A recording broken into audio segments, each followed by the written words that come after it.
आज हम आपको रामायण के पहले भाग बालकांड की संपूर्ण कहानी के बारे में विस्तार से बताने वाले हैं।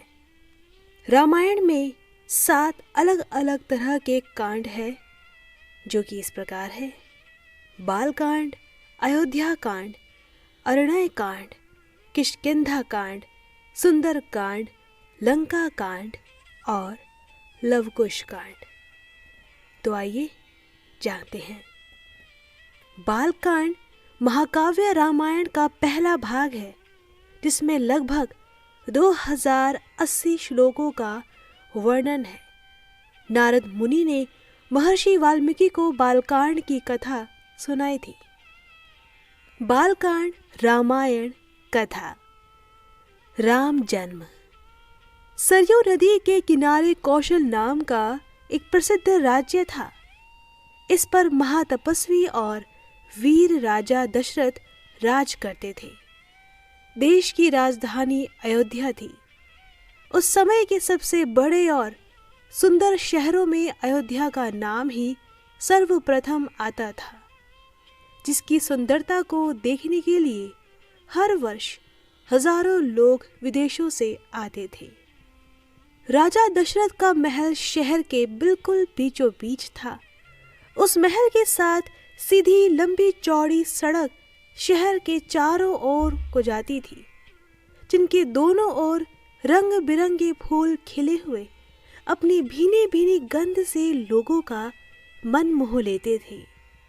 राजमहल के साथ ही राजा दशरथ ने छोटे छोटे खूबसूरत कई महल बनवा रखे थे, जिनमें उनके मंत्रीगण, सेनापति और देश के चुने हुए बुद्धिजीवी लोग भी रहते थे, जो हर संकट के समय राजा को सलाह देते थे। देश पर आने वाले किसी भी संकट के समय राजा उन्हीं सब लोगों से मंत्रण करते थे। राजा दशरथ अपने समय के सबसे धर्मी और पराक्रमी राजा माने जाते थे। उनकी प्रजा उन्हें भगवान समझकर उनकी पूजा करती थी। उनका राज पूर्व से पश्चिम, उत्तर से दक्षिण तक फैला हुआ था। इन मंत्रियों और बुद्धिजीवियों के अतिरिक्त वासुदेव जी, जो बाली आदि राजपुरोहित भी राजा की प्रजाहित के कार्यों को सलाह देते रहते थे। ऐसे वीर और लोकप्रिय राजा के जीवन में तो संसार भर के सुख होते हैं। दुख नाम की कोई चीज उनके निकट तक भी नहीं आई थी। संतान का दुख। इस संसार में सारे सुख तो किसी प्राणी को नहीं मिल पाते। यही हाल राजा दशरथ का था। उन्हें जीवन का हर सुख मिला, किंतु घर में संतान न होने का दुख तो घाव बनता जा रहा था। एक के बाद एक करके उन्होंने अपनी 3 शादियां कर डाली, किंतु संतान न तो कौशल्या, सुमित्रा और न ही कैकेयी की कोख से जन्म ले सका। यही कारण था कि राजा दशरथ अक्सर उदास रहा करते थे। संतान प्राप्त करने के अनेकों उपाय सोचे गए। अंत में राजा के मंत्रियों ने यह सलाह दी कि एक ऐसा यज्ञ किया जाए जिसमें सारे देवी देवताओं का पूजन हो। उसमें ऋषियों मुनियों को विशेष रूप से बुलवाया जाए। मंत्रियों से विचार विमर्श करके यज्ञ की बात पक्की हो गई थी। यज्ञ आरंभ हुआ।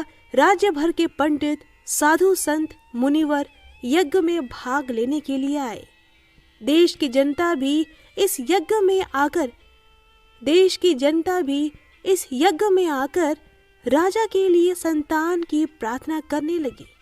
सबके मुंह से एक ही आवाज निकली, हमारे राजा को संतान दो, देश के वारिस दो। ऋषि अंग ने अग्निदेव से खीर का पात्र ले लिया और राजा दशरथ को देकर कहा, ये खीर बड़ी आरोग्यदायक है, इससे पुत्र का जन्म भी होगा, इसलिए तीनों रानियों को खीर का सेवन करवा दे। देवताओं का आशीर्वाद एवं जनता की दुआएं लेकर राजा जी खुशी खुशी अपने महलों में खीर लेकर आए। आते ही उन्होंने सब रानियों को खीर खिला दी। पुत्र प्राप्ति की आशा में तीनों नारियां खुशी खुशी खीर खाने लगी। उन्हें अपनी सूनी कोख पर रह रहकर दुख हो रहा था। उनको यही आशा थी कि अब वो अवश्य ही मां बनेगी। सबने खीर खाकर एक बार फिर प्रभु से संतान मांगी।